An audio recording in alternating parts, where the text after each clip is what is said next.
Buenos días para todos y con ustedes, mis amados hermanos. Damos gracias al Señor que nos regala un nuevo día, una nueva semana, un nuevo comienzo. Con Dios son nuevos comienzos todos los días. Él hace las cosas nuevas cada mañana porque así son sus misericordias. Hoy el devocional, como les decía el día de ayer, está aquí al banco. Se llama la gracia inescapable. Gracia inescapable. Ana Calderón nos va a leer el devocional. Buen día. Gracia inescapable. En Él tenemos redención mediante su sangre, el perdón de nuestros pecados según las riquezas de su gracia, que ha hecho abundar para con nosotros. Efesios 1, 7, 8. La gracia de Dios hacia su pueblo no tiene fronteras ni respeta límites. Para conocer la verdad de esto, simplemente debemos mirar a la cruz de Cristo, en la cual tenemos redención mediante su sangre. En el libro de Éxodo, Dios instituyó la Pascua, que nos pinta un cuadro de libertad comprada por precio. Él instruyó a los israelitas que sacrificaran un cordero por familia y que pintaran con su sangre los postes de la puerta para prevenir la visita del ángel de la muerte que pasaría sobre Egipto. Los residentes de cada una de las casas fieles evitaron el juicio de Dios de la muerte del primogénito solo porque un cordero había muerto en su lugar. Éxodo 12, 3:13. Los israelitas eran esclavos de Faraón de manera similar. Todos nosotros entramos a este mundo como esclavos del pecado y de la muerte. El precio por nuestro perdón fue la sangre de Cristo, quien compró la redención como el gran cordero de la Pascua para todos los que creen en él. Es su sangre la que nos libra de la muerte para siempre por la eternidad. Cristo no vino a este mundo para decirnos cómo volvernos cristianos. Él no vino para decirnos cómo salvarnos a nosotros mismos. Él vino para hacer lo que nosotros no podíamos hacer, salvarnos. Él actuó en nuestro beneficio y nos ofreció un perdón que es gratuito para nosotros, aunque costoso para Dios. No nos atrevemos a pensar que Dios simplemente decidió ignorar nuestro pecado. Más bien, requiere que el castigo del pecado sea pagado y su hijo, perdón, perdón. No nos atrevemos a pensar que Dios simplemente decidió ignorar nuestro pecado. Más bien, la muerte de Cristo en la cruz absorbió el juicio que tú y yo merecíamos. La santidad de Dios requiere que el castigo del pecado sea pagado y su Hijo proveyó el pago. Al considerar esto, Pablo es movido a exclamar: bendito sea el Dios y Padre de nuestro Señor Jesucristo. Efesios 1:3. Considerar la gracia de Dios siempre debería movernos a alabarlo. Más aún, observa la frase de Pablo que Pablo utiliza en los versículos 7-8. Las riquezas de su gracia que ha hecho abundar para con nosotros. La gracia de Dios es torrencial, es abrumadora. Él la ha derramado sobre cada uno de sus hijos y no ha escatimado nada. Y Él continuará haciéndolo por la eternidad. Imagina que acabas de terminar de comer en un restaurante de lujo y alguien toma tu cuenta y dice: tú tranquilo, ya pagaré. Esto es lo que Dios ha hecho en la escala más grande que alguno pudiera imaginar. Él no dice que no haya un pago que hacer. Él dice que Él mismo ya ha pagado.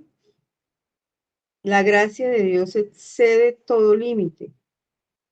Se extiende más allá de lo que el ojo puede ver o el corazón entender. Así que aunque al recordar el día de ayer o la semana pasada sabrás que eres pecador, también debes saber esto: no puedes pecar más de lo que Dios puede perdonar. y puedes estar confiado en aquel que comenzó la buena obra en ti, la perfeccionará hasta el día de Cristo Jesús. Filipenses 1:6. Disfrutarás la experiencia de gracia sobre gracia por toda la eternidad. Su gracia siempre me libró y me guiará al hogar. Para meditar, Oseas 3. Gracias, hermanita Ana. Bueno, hermanos y hermanas, muy buenos días los que se acaban de conectar. Como les decía al inicio del devocional, hoy empezamos una etapa del devocional que nos va a llevar a reflexionar mucho más aún en todo lo que Dios ha hecho por nosotros. No nos olvidemos que el cristianismo es totalmente diferente a todo tipo de religión que invente el hombre, porque la religión tiene una base fundamental, es lo que el hombre puede hacer para salvarse, para agradarle a Dios. El cristianismo es lo que Dios ha hecho para salvar al hombre. Dios siempre toma la iniciativa. Siempre vamos a encontrar, por ejemplo, en Génesis, cuando Adán y Eva pecan, Dios es el que busca a Adán, porque Adán y Eva se esconden. Dios los busca. Dios busca a su pueblo. Él te buscó a ti y a mí. Como era el texto que expone el devocional en Efesios, dice que Él se propuso en sí mismo. O sea, no había nada en nosotros que pudiera motivar a Dios a salvarnos. Fue el puro efecto de su voluntad. Y la base fundamental fue amor. En amor nos escogió antes de la fundación del mundo. Estos días hablamos en un devocional de que si Dios me amó antes de la fundación del mundo, Él estaba conmigo. Ya me amaba, me cuidaba, me guardaba, aunque estaba sufriendo por causa del pecado, porque no le conocía yo todavía. Pero todo ese dolor, todas esas cosas que vivimos en nuestra vida pasada, es decir, antes de Cristo, todo eso fue encaminado por Dios en su divina providencia para encontrarnos con Cristo en su cruz. Él nos estaba pastoreando. Él estaba usando, perdón, nuestros pecados para encontrarnos con su salvación. Es decir, que todo lo que el enemigo usó para destruir tu vida, Dios lo tomó para salvarte. Ese es el testimonio, la gracia, es algo sorprendente, es algo que eclipsa nuestro entendimiento. Debe asombrarnos todos los días. Debemos recordarnos todos los días la asombrosa gracia de Dios, esa inescapable gracia de Dios, porque los escogidos de Dios no pueden escapar a la gracia de Dios. Nos alcanzó en muchos lugares. No sé en qué lugar te alcanzó la gracia del Señor, pero sí sé que la mano del Señor te consoló, te ayudó y te levantó. Y te seguirá así levantando y ayudando, mucho más ahora que somos hijos. Quiero que me acompañen en sus Biblias al libro de Efesios, el libro de Efesios, y vamos a leer desde el 3 al 8. Dice la palabra del Señor. Bendito sea el Dios y Padre de nuestro Señor Jesucristo, que nos bendijo con toda bendición espiritual en lugares celestiales en Cristo, según nos escogió. Mira lo que dice, según nos escogió.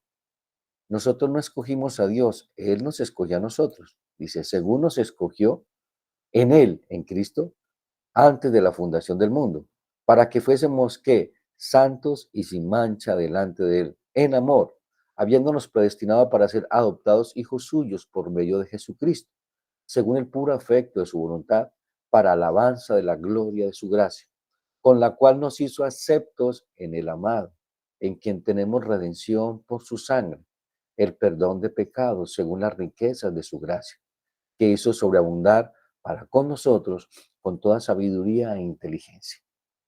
Mis amados y amadas, muchos de nosotros hemos perdido de vista esto tan importante en la vida de un creyente. ¿Qué fue lo que hizo Dios por ti? ¿Cómo fue que Dios te salvó? ¿Cuál fue el precio de tu salvación? Porque muchos damos por sentado de que somos salvos, pero perdemos de vista cómo fue que ocurrió todo esto. Y empezamos a descuidar la salvación. Empezamos a tomar como algo más, algo sencillo. Hermanos, la salvación tuya y la mía no fue sencilla. Porque les digo una cosa, amados hermanos, Dios para hacer el universo, todo lo creado, visible e invisible, solamente dijo, hágase y se hizo. Pero para salvarte a ti y a mí, tuvo que entregar a su único hijo. Es por eso que el Evangelio dice de que no fuimos comprados ni con plata, ni con oro, ni con piedras preciosas, sino con la sangre de un cordero perfecto, que es nuestro Señor Jesucristo, ya destinado antes de la fundación del mundo, pero manifestado en este tiempo, dice Primera de Pedro. Necesitamos ahí ese texto para profundizar, pero necesitamos entender cuál es tu identidad. Tu identidad no te la da el mundo, pero estamos viviendo de acuerdo a eso, es decir, a los valores de este mundo, porque pensamos que el precio, mi identidad es el mundo. No, tu precio no es el mundo, tu precio es Cristo y tu identidad está en Cristo. Y si ustedes leen en ese texto, vamos a encontrar varias veces en Cristo, en Cristo, en Cristo. No en una religión, no en tus argumentos, no en lo que piensa el mundo, sino en Cristo. Entonces, empecemos a desglosar este devocional. La salvación de Dios es un hecho que aún los ángeles anhelan mirar y comprender, pero solo a nosotros nos ha dado este regalo Dios. Bueno, los ángeles, perdón, los ángeles anhelan mirar lo que tú y yo muchas veces despreciamos o damos por sentado o nos parece normal.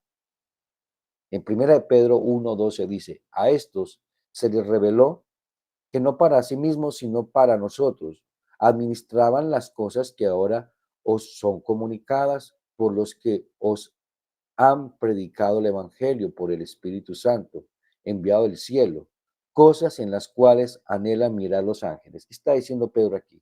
Está diciendo que los profetas en el Antiguo Testamento veían a Cristo.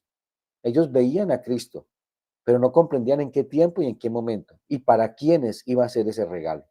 Obviamente que era para el pueblo de Dios y también para ellos. Pero a nosotros nos ha sido revelado y dado cosas que ni aún Moisés, ni aún Abraham, ni aún David comprendieron. Y tú y yo lo comprendemos. Tú y yo comprendemos lo que es la salvación. Comprendemos lo que es la gracia de Dios, la manifestación de su perfecto amor, pero también de su perfecta justicia.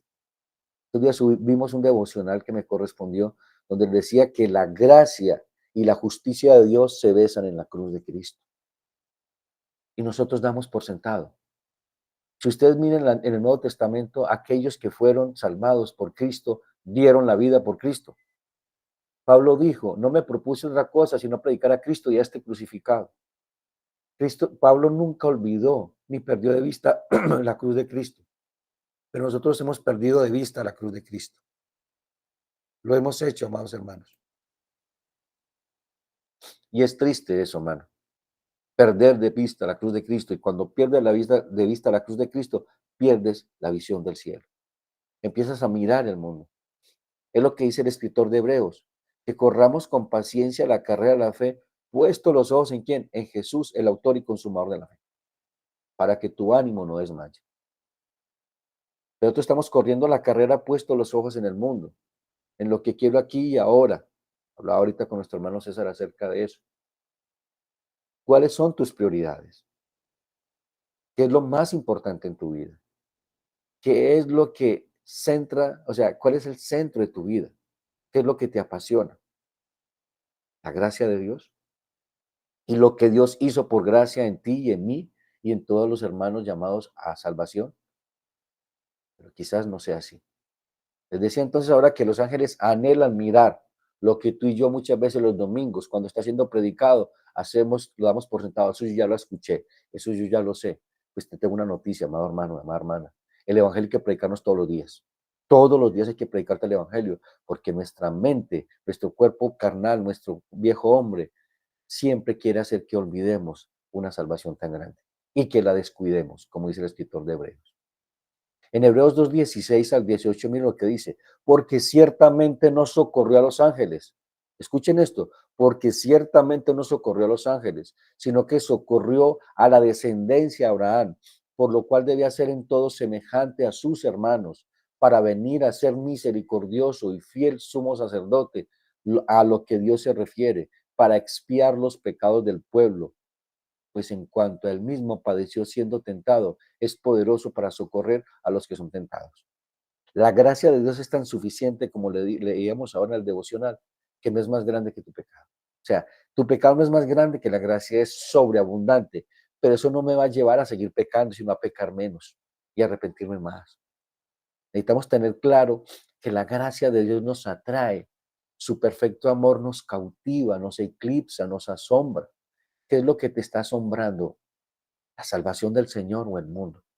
¿Hacia dónde está siendo arrastrado? ¿O estamos como el tiempo del pueblo de Israel, cuando el escritor de Hebreos en el capítulo 3 dice que este pueblo siempre anda vagando en su corazón y no han conocido mis caminos? ¿Estás vagando en tu corazón? El apóstol Pablo dice, ciertamente, o hago una cosa, no miro más atrás, sino adelante al supremo llamamiento en Cristo y a este me aferro. Sabemos de que Dios se propuso en sí mismo un plan de salvación que nunca fue un plan B. Hermano, Dios no tiene plan B, siempre tiene el mismo plan, pues Dios es soberano e inmutable en sus decretos. Dios, desde antes de la fundación del mundo, lo primero que crea es la cruz de Cristo, el Cordero de Dios que fue inmolado antes de la fundación de los siglos. ¿Dónde dice eso? En Primera de Pedro 18 al 20. Dice, sabiendo de que fuiste rescatados de vuestra vana manera de vivir. Mire, Dios te rescató de tu vana manera de vivir, porque entonces sigues en ella. Porque sigues viviendo de una manera superflua, una vida en banalidad. Es decir, la palabra banalidad significa algo sin peso, algo vano, algo que no tiene peso eterno.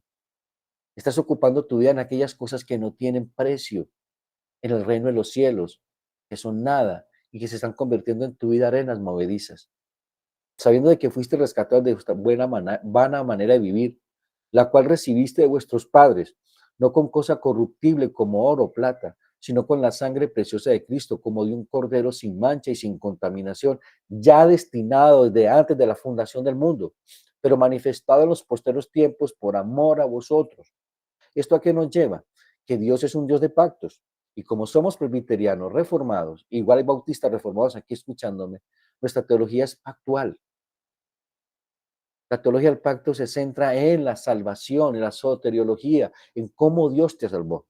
La teología del pacto es un microscopio dentro de la Biblia que te muestra cómo Dios desarrolló el plan de salvación desde la eternidad pasada hasta el momento que se encuentra contigo, Cristo, y te lleva al cielo.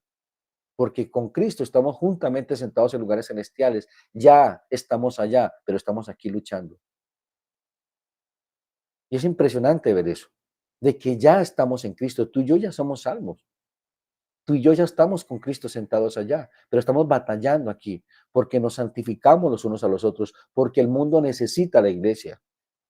El mundo necesita la iglesia porque no hay otra institución creada que pueda predicar el evangelio, ni siquiera los ángeles, solamente nosotros. Solamente nosotros. ¿Estamos asumiendo ese desafío como tiene que ser? ¿O estamos acomodados en la iglesia como espectadores criticando qué hacen y qué no hacen, y quién hizo y quién dejó de hacer? ¿Estamos preocupados por el hermano que llega por primera vez a la iglesia? ¿Por las necesidades, por la oración en la iglesia? ¿Por visitar, por consolar, por animar? ¿O solamente estás pensando que lo que tú conoces y sabes del Señor, eso se queda a ti, en ti y nada más? No, eso tiene que salir. Ya lo enseñamos en un devocional. Ocuparnos de la salvación con temor y con temor es poner todo esfuerzo, todo empeño en mostrarle al mundo lo que Cristo ha hecho por ti. Eso hizo la iglesia primitiva. Pues es que la iglesia creció en la manera que creció. ¿Por qué? Porque había hombres y mujeres comprometidos con Cristo y con la obra de Cristo. ¿Estás comprometido con la obra de Cristo? ¿Es tu vida la vida de Cristo? Porque Pablo dijo, con Cristo estoy juntamente crucificado. Ya no vivo yo, sino que Cristo vive en mí. Y lo que vivo siendo Eduardo, siendo Sandra, siendo Viviana, siendo Alice, siendo Francia, siendo David, siendo César, lo vivo en la fe del Señor Jesucristo. Es decir, lo vivo de acuerdo a lo que Cristo ha dicho en su bendita palabra. Debe asombrarnos a cada uno de nosotros, cada día, ver cómo Dios nos tenía ya en sus planes, a pesar de nosotros. Y debemos dar gracias a Dios y caer de rodillas en adoración al Señor. Señor, yo no merecía nada de ti, pero tú me lo has dado todo. Dios no te dio algo de Él, te dio todo. Entregó a su único hijo. Porque a Dios le entregas solamente migajas. Solo entregas lo que te conviene, lo que no te cuesta. Entregamos a Dios limosnas de nuestro tiempo, limosnas de nuestras finanzas, limosnas de nuestros talentos, limosnas de nuestras capacidades, de todo lo que Él nos ha dado y de Él es, porque eso es de Él y por Él y para Él. Nada de lo que tienes es tuyo, es prestado, ni siquiera tu vida. Es que es mi vida. No, no es tuya, es del Señor. Y cuando quiera la reclama. Debemos asombrarnos cada día. Hermanos, debemos asombrarnos cada día, porque si tú no te asombras con la salvación del Señor, otra cosa te asombra. ¿Por qué? Porque fuimos creados para ser asombrados por Dios, por todo lo que Él creó. Pero muchos de nosotros estamos asombrándonos más con la creación que con el creador, asombrándonos más por lo que Dios te da, más de lo que Él ha hecho por ti. Estamos perdiendo de vista a Cristo, que es el regalo más grande que Dios te ha dado.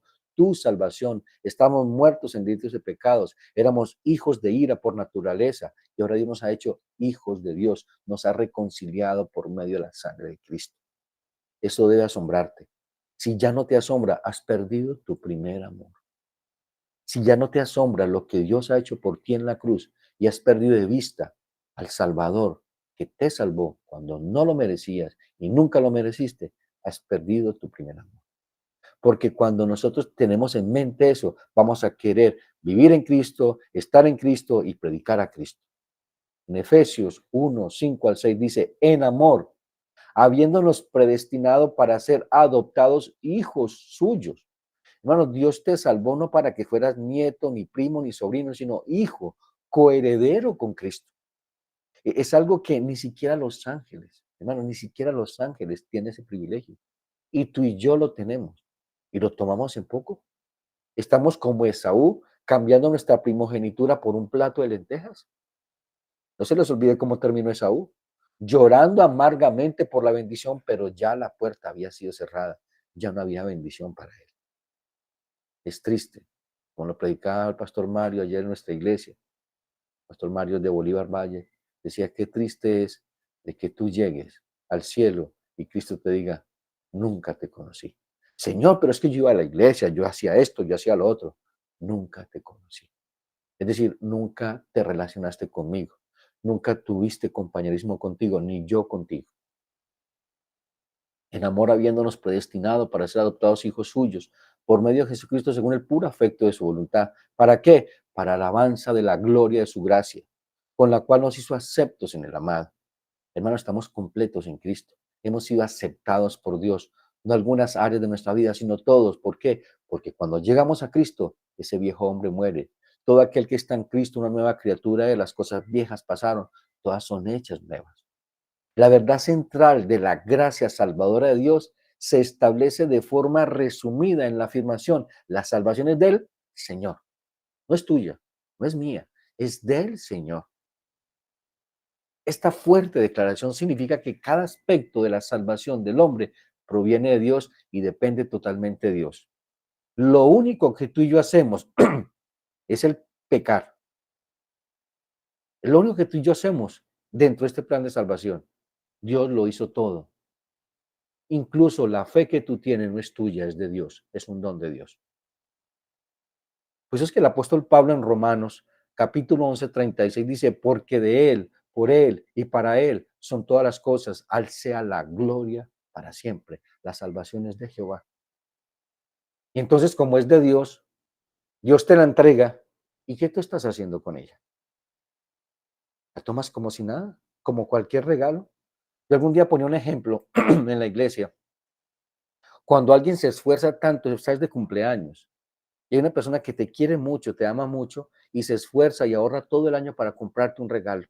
El día de tu cumpleaños te entrega ese regalo. Y tú de una manera hipócrita dices, ay, tan lindo este regalo, muchas gracias, es lo que siempre quería. Y a los 15 días te das cuenta de que esa persona, lo que tanto esfuerzo te costó, se lo regaló a otro. O lo tiró a la basura. O lo escondió por allá en un rincón donde nunca más va a volver a acordarse de él. Y la medida es nada, ni siquiera proporcional con respecto a lo que Dios te ha dado. Una salvación tan grande. Pues que el apóstol Pablo dice que nos ocupemos de ella con temor y con temblor, con reverencia y compasión. ¿Por qué? Porque es de Jehová, porque es del Santo de Israel, porque es del único Dios verdadero y que su precio fue la sangre preciosa de Cristo, es lo que tú y yo valemos. El mundo no te ponga precio, porque tú no tienes precio del mundo. Tú no has recibido el espíritu del mundo, sino el espíritu de Dios, dice la Escritura. Y necesitamos recordarnos esto todos los días, el Evangelio. Y hoy es un buen día para ir a Cristo en arrepentimiento y fe. Ayer fue el día del Señor, pero no sabemos cómo llegaste a la iglesia. ¿Fue un domingo más? Quizás sea tu último domingo. Quizás sea mi último domingo. Quizás mi último sermón. Quizás sea este mi último devocional, no lo sé. Pues que nosotros como predicadores predicamos con un sentido de urgencia, porque quizás sea el último mensaje que escuches o el último que yo predique y me predique a mí mismo. Porque nuestros días están contados. Nuestros días están contados en las manos del Señor. Pero bendito sea el Señor que tu vida y mi vida están en las manos del Rey Eterno y que la salvación es segura y que Él está haciendo una buena obra en ti y en mí y no la perfeccionará y la terminará hasta el día del Señor Jesucristo. Quizás los más jóvenes que estén aquí vean venir a Cristo, quizás, o todos los que estemos aquí venimos a venir a Cristo. No lo sabemos, no lo sabemos. Pero las señales se cumplen y se cumplen y se cumplen y se cumplen y tú y yo estamos desapercibidos. Estamos entretenidos, esa palabra entretenimiento nos tiene adormecidos, el Facebook, el TikTok, el Instagram, las películas de Netflix, de Prime, bueno, de todas las plataformas. ¿Estamos ocupando el tiempo en la salvación que Dios nos ha dado? ¿Realmente estás comprometido con algo glorioso y majestuoso que aún los ángeles anhelan mirar y hacer, pero Dios no les permitió hacerlo, sino a ti y a mí? Hermanos, les voy a recomendar una película, espero que la vean. Se las voy a enviar al muro de la iglesia. Se llama Torturado por Cristo. Esa película cada que la veo me hace llorar, porque se da cuenta que uno es un cristiano de pacotilla, hermano. Uno no es nada, uno es un Boy Scout, pero en primera línea. No es la de Petro, pero sí, hermano, necesitamos entender de que hemos sido llamados con un llamado santo. Y fuimos llamados a predicar el año agradable del Señor. No, Cristo no vino, como dice el devocional, a enseñarnos cómo somos cristianos. No, sino a ser hijos de Dios y hacer las obras de Dios. Es lo que estás haciendo con tu vida. ¿A quién le pertenece? ¿Al Señor o a ti? Esto quiere decir que la salvación es determinada por Dios, comprada por Dios y aplicada por Dios y asegurada en Dios de principio a fin. La salvación es solo del Señor. Vamos a definir lo que es gracia y cómo ella actúa para salvarnos y atraernos hacia el Señor. La gracia te atrae a Cristo. Es el nombre del devocional, la gracia inescapable. Entonces definamos gracia. La gracia divina es el favor soberano salvador de Dios. Es una perfección del carácter divino de Dios que solamente es aplicada a los escogidos por Dios. La gracia especial no es para el mundo, es para los santos de Dios, son para los escogidos. Algo que llama la gracia común y la gracia especial. La gracia común es para todo el mundo. La escritura dice que el sol sale sobre justos y sobre pecadores. Dios en su infinita misericordia le da alimento al impío, le da sol, le da lluvia para sus cosechas. Por eso es que el hombre no va a tener excusa cuando se presente delante del rey, porque esa gracia común debe hacerlo entender muchas cosas, pero no puede, pues hay que predicar el evangelio para que ellos conozcan la gracia especial que nos ha sido dado Dios en Cristo. Tú y yo podemos entender el idioma de Dios, conocemos a Dios y entonces, ¿qué estamos haciendo? Si entiendes el evangelio, si sabes quién es Dios, que lo que ha hecho Dios por ti, ¿por qué callas? ¿Por qué vives como vives? ¿Por qué vivimos como vivimos? Entonces, la gracia divina es el favor soberano, salvador de Dios. Es una perfección del carácter divino de Dios que solamente es aplicada a los escogidos por Dios. La gracia es la fuente donde fluye la buena voluntad del amor y la salvación de Dios hacia su pueblo. Hay un hombre, pastor, que se llama Abraham Wood. Dijo, es el eterno y favor gratuito de Dios manifestado en conceder bendiciones espirituales y eternas a los culpables, merecedores de toda la ira de Dios. Eso es la gracia. Es tan suficiente, es tan superabundante El apóstol Pablo clama a Dios y le dice que había rogado 3 veces para que ese aguijón en la carne le fuera quitado. Pero la respuesta de Dios, bástate mi gracia, porque mi poder se perfecciona en tu debilidad. Está diciendo, la gracia es tan superabundante que te puede mantener firme hasta el último día, a pesar de ti, porque no se trata de ti, se trata de Cristo en nosotros, esperanza de gloria. Tú no eres el protagonista de esta historia. El protagonista de esta historia es Cristo, pero nosotros como iglesia, Dios nos ha llamado a ser protagonistas, no a ser espectadores, sino a anunciar a Cristo y a predicar a Cristo y a vivir en Cristo y a mostrar a Cristo. Somos cartas leídas por el mundo, que leen en tu vida. ¿Qué estás haciendo con la salvación que tu Dios te ha dado? ¿Estás ocupando con temor y con temblor? Lo primero que tenemos que tener en cuenta es que el hombre, todos nosotros en Cristo, estábamos totalmente muertos, no enfermos. Yo no estábamos enfermos. No tenemos nada bueno en nosotros. Es la depravación total. Todo pensamiento, toda actitud del hombre es de continuo al mal. No hay nada que ande bien en nuestra vida. Ni ninguno de nosotros puede salvarse a sí mismo. Dice en Efesios 2:1, Él os dio vida a vosotros cuando estabais como muertos en vuestros delitos y pecados, ajenos a la vida de Dios.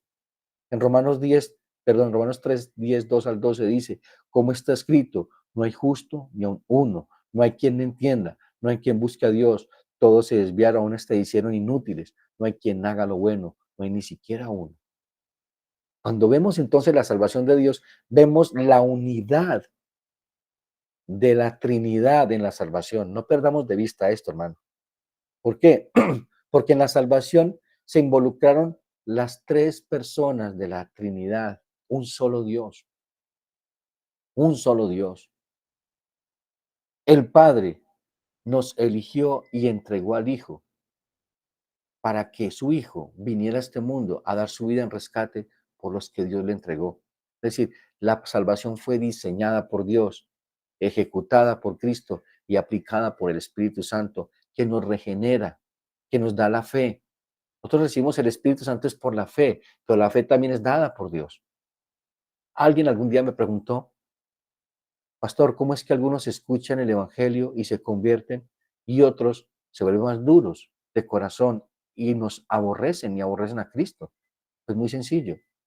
Dice la Escritura en Juan 1:12, mas a todos los que le recibieron y a todos los que creen su nombre, potestad de ser llamados hijos de Dios, hijos de Dios. Y dice, los cuales no son engendrados de sangre, ni de voluntad de carne, ni de voluntad de varón, sino de Dios. Es Dios quien te hace nacer de nuevo. Pero esa elección es condicionada. Solo Cristo murió por todos los que iban a ser salvos, por todos los llamados a salvación. Se llama la elección incondicional de Dios. Entonces, mis amados, entendamos que tú y yo no teníamos nada bueno. No había nada bueno en ti y en mí. Y cuando Dios te llama, no emparcha tu vida, ni te deja algunas cosas, ni pone algunas, es que estas están buenas, estas están malas, voy a cambiar esto, voy a cambiar lo otro. No, porque estamos radicalmente muertos, muertos en delitos y pecados. Dice entonces, de modo que si alguno está en Cristo, nueva criatura es. Las cosas viejas pasaron, y aquí todas son hechas nuevas. Es decir, que tu vida es nueva, no algunas cosas. Dios no te dejó algunas cosas en tu vida y otras no. Todo cambió. ¿Realmente tu vida ha cambiado? ¿Tus motivaciones, tus sueños, tus anhelos, tus planes? Es por eso que la gracia es inescapable. ¿Por qué? Porque te alcanza aún cuando tú estás huyendo de Dios. Nosotros muchas veces queremos huir de Dios en nuestra vieja naturaleza.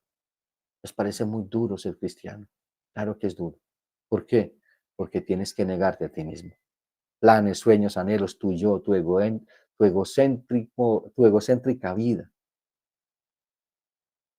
Quieres aferrarte a tu propio Dios. Y el Señor te llama a que te rindas a Él, que te humilles delante de Él. Y Él nos llama con llamamiento santo. Y es un llamado irresistible. ¿Y por qué es irresistible? Porque al cambiar nuestra naturaleza, Dios nos regenera. En nosotros hay un nuevo hombre, una nueva mujer, y que quiere obedecerle al Señor, y que anhela hacer la voluntad de Dios, y que quiere amar a Dios. Eso es una lucha que hay interna en nosotros. Por eso es que el cristianismo es tan fuerte, porque es una lucha entre el viejo hombre y el nuevo hombre. ¿Cuál de los dos está ganando en tu vida? ¿A cuál de los dos estás alimentando? ¿En cuál de ellos te estás ocupando? ¿En los deseos de los ojos o la vanagloria de la vida? ¿O en las cosas de Dios? En tu vida espiritual. ¿Estás siendo guiado por el Espíritu de Dios o por el Espíritu del mundo? Todo el que es nacido de Dios es. Tú y yo nacimos de Dios. En nosotros hay una nueva simiente. Somos parte de la naturaleza divina. Por eso no importa si, mira hermanos, les digo una cosa. Algunos de ustedes puede que yo me aparté del Evangelio 5 años y quise escapar de Dios, pero aquí estoy, porque su gracia fue irresistible. Escapé a la provincia apartada. Me pasó lo del hijo pródigo. Fui a comer comida de cerdos y estando allá, y Señor, ¿yo qué hago aquí? Si en casa de mi padre un jornalero come mejor que yo. La iglesia es la casa de mi padre. Y él me vistió con un manto de justicia. Y me ha mantenido firme. Y sé que todos ustedes también la ha pasado igual. Dios nos ha mantenido firmes a pesar de, porque no se trata de ustedes, se trata de Cristo en nosotros, esperanza de gloria. Ellos tienen que llenarnos de ánimo y de esperanza todos los días para dar la buena batalla de la fe, para no renunciar, para no claudicar. El cielo sufre violencia y solo los valientes lo arrebatan. Esa respuesta es el llamado irresistible de Dios. Lo que nosotros no podemos hacer, Dios lo hace en nosotros, por nosotros, en su gracia y amor. Nos permite creer en Cristo, nos concede la fe, nos concede el arrepentimiento. Por su misericordia, Él lo hace. Él nos trae al Señor Jesucristo. En Juan 10:27 dice, mis ovejas oyen mi voz y yo las conozco y me siguen. Y yo les doy vida eterna y no perecerán jamás, ni nadie las arrebatará de mi mano. Mi Padre que me las dio es mayor que todos y nadie las puede arrebatar de la mano de mi Padre. ¿Quién nos separará del amor de Dios que es en Cristo Jesús, Dios nuestro? Ni ángeles, ni principados, ni potestades, ni lo alto, ni lo profundo, ninguna cosa creada nos podrá separar del amor del Señor. Es por eso que su gracia es irresistible. Pero ¿qué está pasando en nuestra vida? Estamos abandonando nuestro primer amor. Eso pasó con la iglesia de Éfeso. A pesar de que predicaban el evangelio, probaban los falsos apóstoles, probaban los espíritus, tenían un ministerio para todo, era una iglesia totalmente organizada. Era la iglesia perfecta, humanamente hablando. Pero el Señor te dice, pero tengo contra ti, que has dejado, que has abandonado tu primer amor. Dice, por tanto, mira donde has caído, arrepiéntete y vuelve a tus primeras obras. ¿Cuáles son las primeras obras? Es cuando estábamos apasionados por Cristo. Queríamos predicarle a todo el mundo lo que Dios estaba haciendo en nosotros, quién era nuestro Salvador y cómo nos había traído las tinieblas a su luz admirable. Y no se trata de tu testimonio, se trata del testimonio de Cristo en ti. Ese primer amor cuando anhelábamos ir a visitar a un hermanito o una hermanita, de orar, de sumergirnos en la palabra del Señor, no como un checklist, sino por conocer a nuestro santo Dios. Hay una historia de una mujer que no le gustaba la poesía y alguien le regaló un libro de poesía y lo tiró a la basura. Esa noche le invitan a un cóctel y en ese cóctel conoce a un hombre muy encantador y hablaron gran parte de la noche. Después de hablar tanto rato, ella le pregunta, ¿cómo te llamas? Tanto rato hablando y no has dicho cómo te llamas. Yo me llamo fulanito de tal. Y ella empezó a recordar ese nombre. Y ella le dijo, ¿tú has escrito algo? Y él le dijo, sí, yo escribí un libro de poesía. ¿Lo conoces? Y dijo, sí, me lo regalaron. ¿Y cómo te pareció? Y ella dijo, apenas leí el prólogo. Estaba mintiendo. Cuando llegó a su casa, buscó en la basura, encontró el libro y empezó a leerlo. Y se apasionó tanto por ese libro. ¿Sabes por qué? Porque ya había conocido al creador del libro, quien lo escribió. Cuando tú conoces a quien escribió el libro, que es nuestro Señor Jesucristo, te vas a apasionar absolutamente por Él, porque Él te ha amado con amor eterno y ha prolongado su misericordia para con nosotros. Él tendió su mano y nos sacó del lodo donde estábamos, ese lodo cenagoso, y nos limpió, nos dio vestiduras blancas, nos dio zapatos, un anillo de autoridad, nos hizo aceptos en el amado, nos hijos del Dios viviente. Y a nosotros nos parece poco eso. Estamos más preocupados por el mercado, por el arriendo, por los servicios, por esto, por lo otro. La Biblia dice, procurad con diligencia, procuren con diligencia deleitarse en el reino de Dios y su justicia. Es decir, es un esfuerzo continuo y constante de deleitarme en el reino de Dios y su justicia, porque las demás cosas os serán añadidas, son puestas por Dios. Eso es lo que tanto tú te afanas y estás ocupando todo el tiempo, Dios se encarga de ello. No estoy diciendo que te va a caer del cielo. El que trabaja no come. Hay que trabajar y hay que orar por aquellos que no tienen trabajo, pero que eso no sea o su centro de adoración. Ese trabajo tú lo uses para la gloria de Dios, que en el trabajo donde tú estás prediques el evangelio y muestres a Cristo, que honres a Dios con tu trabajo, que vean a Cristo en ti. Estamos a mitad de año ya casi. ¿A cuántos has invitado a la iglesia? ¿A cuántos estás discipulando? Como mínimo un cristiano, como mínimo un verdadero cristiano, debe tener un discípulo cada mes, para que al final de la historia tenga 12, 9 creyentes en la iglesia. Mínimo uno por cada mes. Tú no salvas a nadie, pero ¿cómo creerán si no hay quien les predique? ¿Cómo se arrepentirán si no hay nadie que escuche el evangelio? ¿Cómo pasará eso, amado hermano? Cuénteme, ¿cómo pasará? Y en este tiempo no hay excusa porque hay medios digitales por toda parte. Pero ¿para qué usas el WhatsApp? ¿Para qué usas este celular? ¿Para qué lo usas? ¿Para entretenerte? ¿Para hacerte pecar más contra Dios? ¿Para proveer para los deseos de la carne? ¿El televisor? Y no estoy satanizando el televisor, sino que ese sistema que está ahí, todas esas plataformas que tú ves, muy pocas películas le dan gloria a Dios, aunque parezcan cristianas, parecen ser cristianas, pero usted al final es puro humanismo, aunque tienen versículos bíblicos, pero si tú las miras a la luz de la escritura, es humanismo. Y el diablo se disfraza como ángel de luz. Pero como no tenemos los sentidos bien ejercitados, es decir, maduros en la fe, el aplicar la palabra del Señor en vivirla nos hace madurar en la fe. Podemos discernir entre lo bueno y lo malo, pero andamos como niños, fluctuantes. Dios nos llama a profundizar en el Evangelio. Cuando usted ve la parábola o la historia de los dos cimientos, va a encontrar de que uno cavó profundamente, no se quedó ahí por encima, cavó profundamente y encontró roca, y sobre esa roca edificó su casa. Y dice la Biblia que es aquel que escucha la palabra y la pone por obra. Vinieron vientos, tormentas, tempestades, y la casa se permaneció firme. Pero el otro construyó su casa sobre la arena. Es decir, escuchó la palabra y se quedó con ella nomás. Ni siquiera la entendió. Porque el entender el Evangelio me debe llevar a los pies de Cristo. El comprender el Evangelio me tiene que llevar a la santificación. Me tiene que llevar al compromiso con la obra del Señor. Me tiene que llevar a apasionarme más y más por nuestro Señor.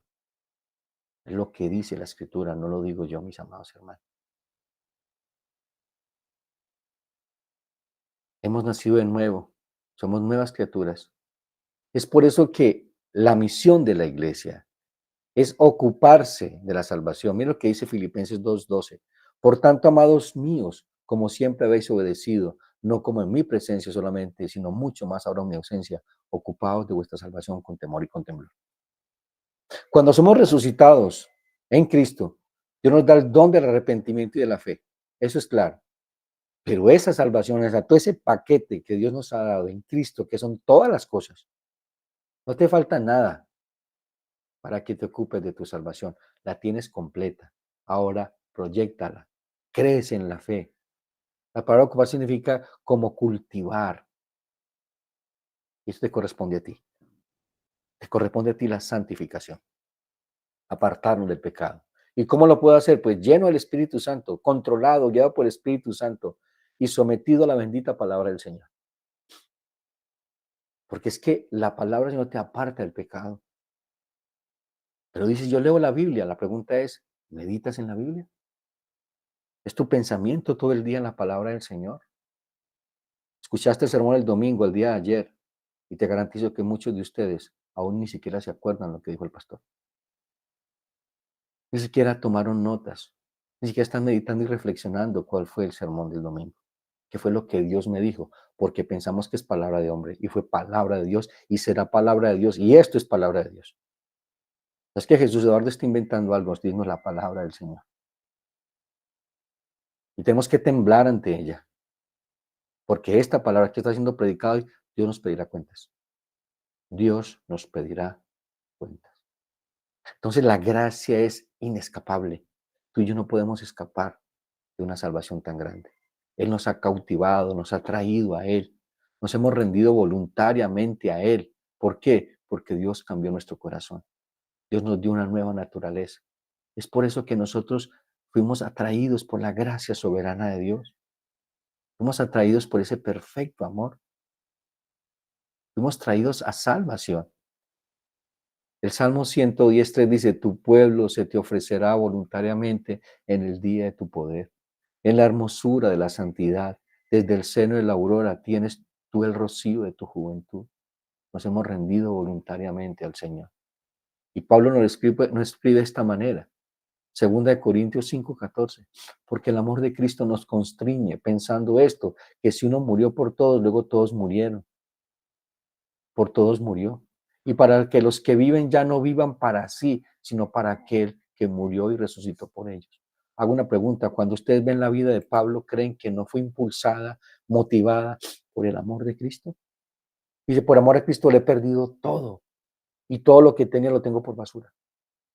Todo lo que tú tienes es más grande que el amor de Cristo. Y eso que tú tienes se lo ha dado Dios. Pero para muchos se convirtió en una cárcel. Para muchos lo convirtieron en un objeto de adoración. ¿Te has preguntado qué es lo que estás adorando? ¿Qué es lo que te controla? ¿Qué es lo que te cautiva? ¿Qué es lo que te apasiona? ¿Qué es lo que es tu vida? Hay que meditar y reflexionar eso el día de hoy, amados hermanos.